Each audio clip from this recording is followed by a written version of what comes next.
Hello and welcome to the Tavern Chat podcast. I'm your host, Eric Tenkar, your bartender in the OSR and main proprietor at the Tenkar's Tavern blog. Of course, don't forget the Tenkar's Tavern Discord server.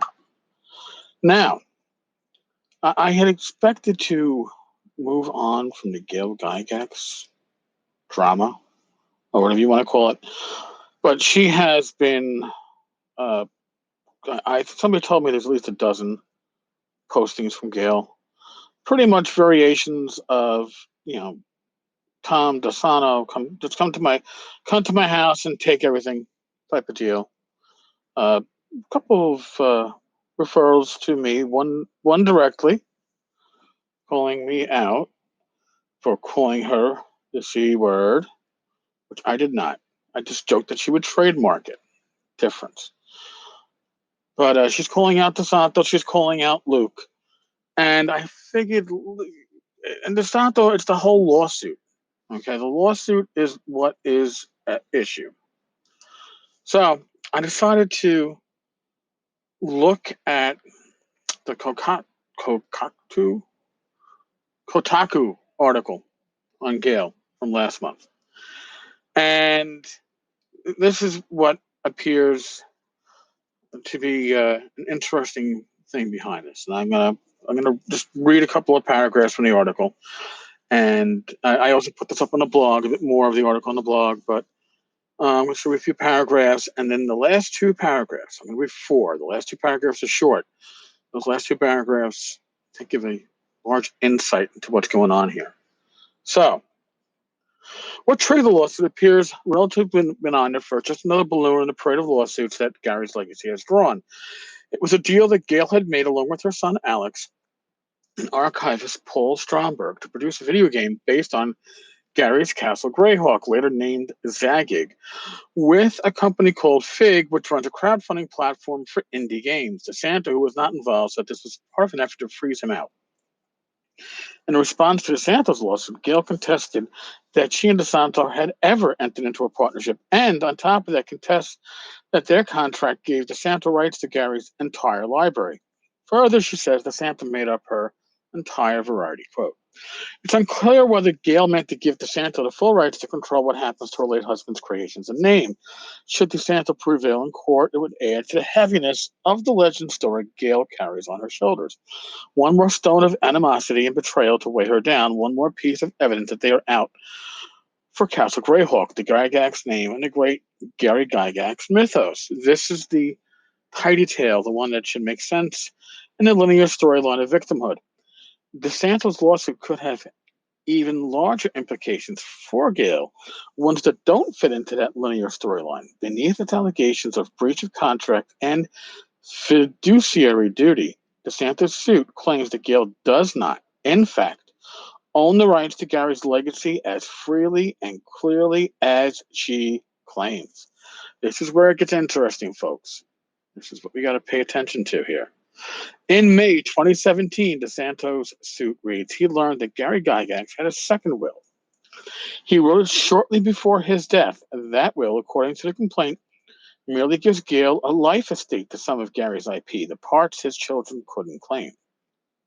That would mean that when Gail dies, DeSanto would no longer have the rights to develop Gygax properties, making their contract worthless. Gail agrees that this will exist, but denies that it is valid. She says it was not signed correctly, adding nobody had ever contacted her about the will's validity before DeSanto. Think about that. So what she is basically saying is, yes, my husband wrote a second will. She doesn't deny it. And if he wrote a second will, that was his last intent. And his last intents were, apparently, this is going to be my interpretation of it, to give Gail control of the property until her death, to make sure she had a way to generate income. But upon her death, it would go to her children. But instead, under the trust, she gets to decide who inherits all of those rights. Last I had heard, and I didn't hear this from Gail, but I heard it from members of the community that have dealt with Gail, is that her sister would inherit the trust. But this makes it seem pretty much that Gary's intention was, yes, I want you to have it until you pass. And then when you pass, I want all my children, not just Alex, the boys, the girls, all my children to inherit my works, to allow them to basically profit from it. So she's saying that it wasn't valid, the signature is invalid. I guess it wasn't, but she knows what Gary's intent was. So a lot of this seems to me to be that Gail might be feeling guilt for her actions. Or maybe not. That was my thoughts before I started this podcast. But right before I started this podcast, I was forwarded the following. Okay. Somebody spoke with Gail directly on Facebook Messenger. And they're like, I fully support you, love you, but don't show your cards. Smiley face. Poker face. And Gail's response. Now, just mind you, if you've been reading the Facebook postings from Gail, they've been rambly. They've had typos. They've had, I don't know, misspellings. Just it looks like somebody who's losing their mind, going through depression. Instead, her response to this was, I have been playing my cards since I was a small child. What makes you think I don't have a stacked deck? Let them know I have more. This, to me, is not written by the same person that is putting all these rambly posts up on Facebook. This is being put up by somebody who sounds like a bit of a manipulator. I don't know. I don't know what you think. I know what I think. And best way I could put it, I don't like the appearance of this. Because either she is,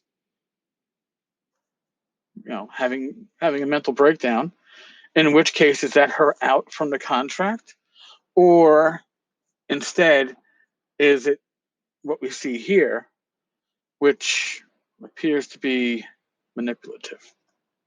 I really thought this was going to be over and done. I really thought I was able to just walk away from this shit, but it doesn't match the Facebook postings. So that cursed me. You live in interesting times. It's an interesting time. I apologize that we're still on this topic. It's newsworthy. The OSR is pretty much built on Gary's legacy for all intents and purposes, and I thought this was relevant. Tomorrow should be a fireside chat because I'm recording this around 8:30 New York time, and after I pick up my wife in about an hour and a half, come home from that, and at 11 p.m. I've got a fireside. I know my work is never done. Hoi vey. All right, folks. On that note, I'm going to bid thee adieu. God bless. Rugged as well. Stay healthy. And I will talk with you all tomorrow. Later, folks.